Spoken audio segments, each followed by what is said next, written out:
You used to be the most hated man in rap, not because you weren't talented, not because you weren't successful, but because of what happened on one specific night, when Kendrick Lamar stood on the Super Bowl stage in front of 100 million people, pointed at everything you'd built, and said two words that shook the entire culture: game over.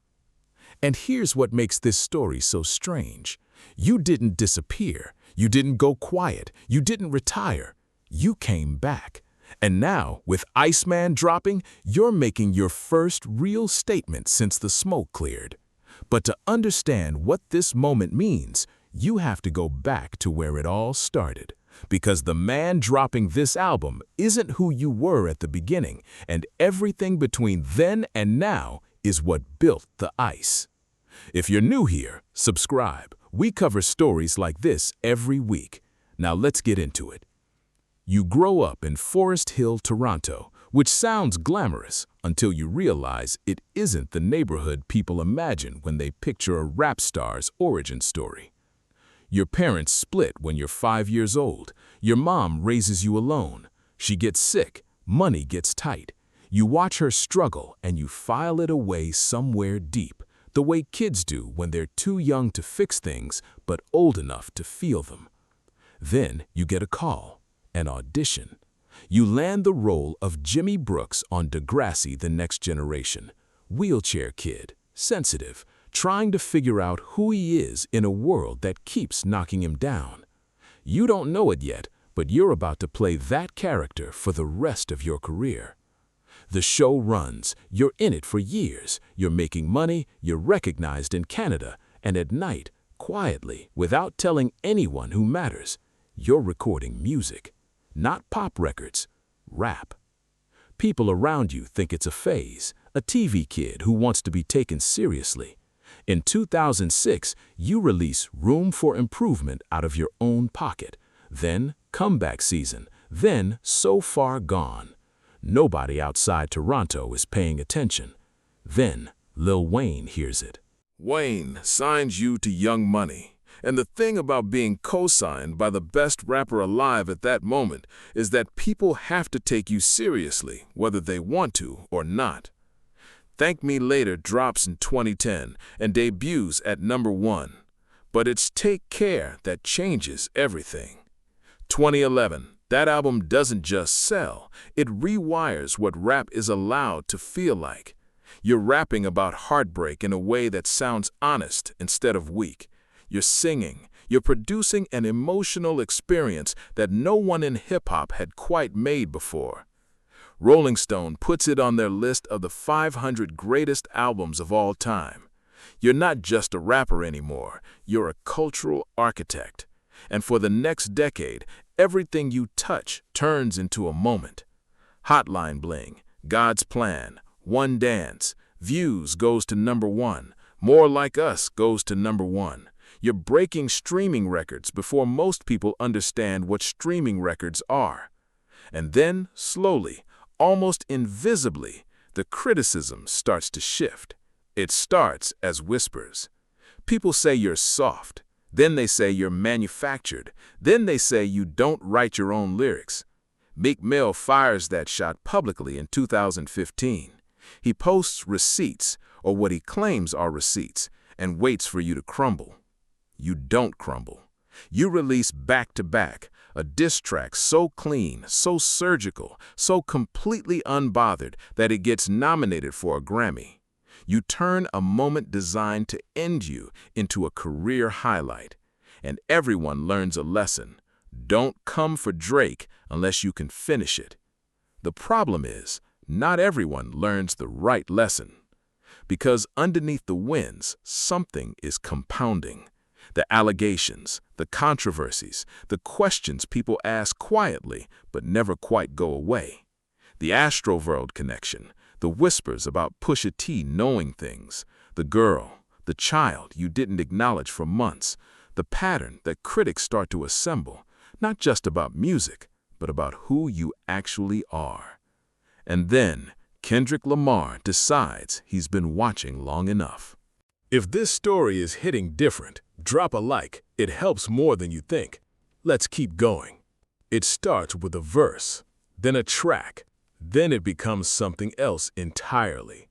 2024, you and Kendrick trade diss records back and forth, and at first it feels like the kind of rap beef the culture loves.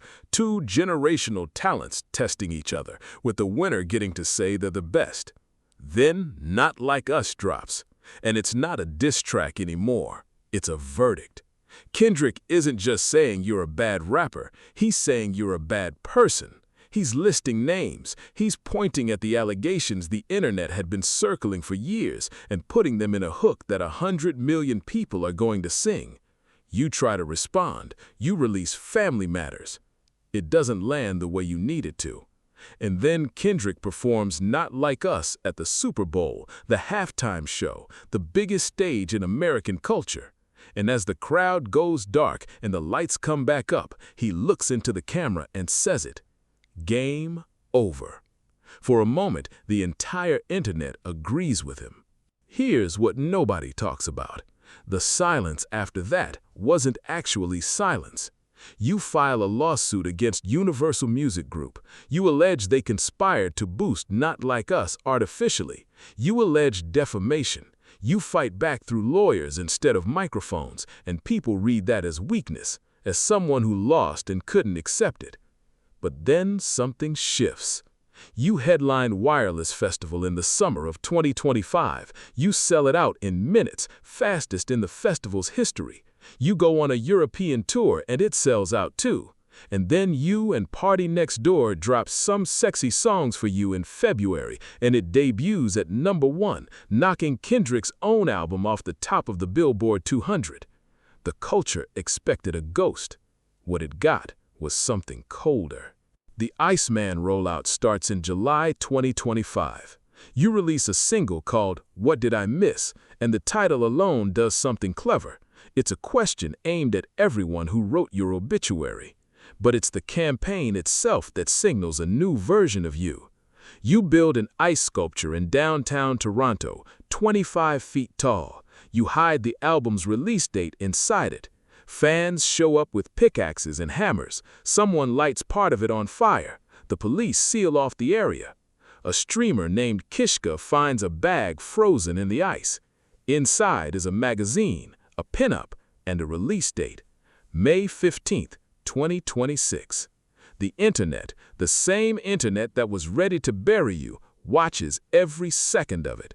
Because you understand something that your critics never fully grasped. Attention is not the same as love, and it was never love you were after. You've always been about legacy. That's the thing that gets lost in the noise of the beef, the lawsuit, the controversies. From the very beginning, a sick mother, a small bedroom in Toronto, a mixtape nobody asked for, you were building something meant to last. Take Care wasn't an accident. Views wasn't an accident. The records, the streaming numbers, the cultural dominance of a decade, those don't happen to people who are just lucky. They happen to people who are obsessed. And obsession, when it meets humiliation, becomes something dangerous. You said it yourself in the live stream. You were talking to a reporter over drinks, and it was getting deep. Losing all these friends really got to me.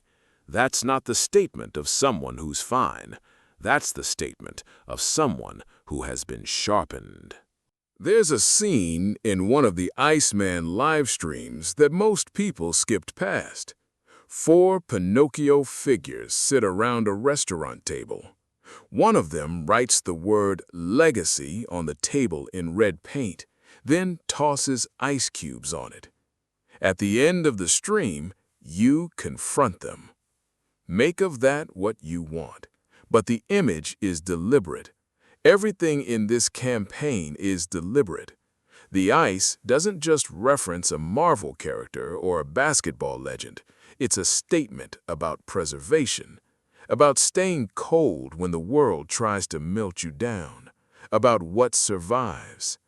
When the Iceman drops, and you're going into it as something you've never been before in your career, an underdog. The kid from Forest Hill who became the biggest rapper alive and then watched it all get called into question, he doesn't get to walk away from this clean. The scars are public. The losses are documented. The allegations haven't disappeared. But here's what's also true. The music is still there. The instinct is still there. And now, for the first time in a long time, there are real stakes, real anger, real things to prove. Complex put it plainly this week. He has the scars and the fury of a king trying to reclaim his kingdom. And kings who've lost everything tend to make very different art than kings who've never been touched. You started this story as a teenager playing a broken kid on a Canadian drama. You became the most dominant commercial force in rap for a decade. You got humiliated on the biggest stage in the world, and you came back cold. Not loud, not desperate, cold. Because ice doesn't beg. Ice doesn't explain itself. Ice just waits. And eventually, everything around it either adapts or breaks. Now, you find out which one the culture is going to do. If you made it this far, you already know what to do. Subscribe, share this with someone who needs to hear it, and we'll see you in the next one.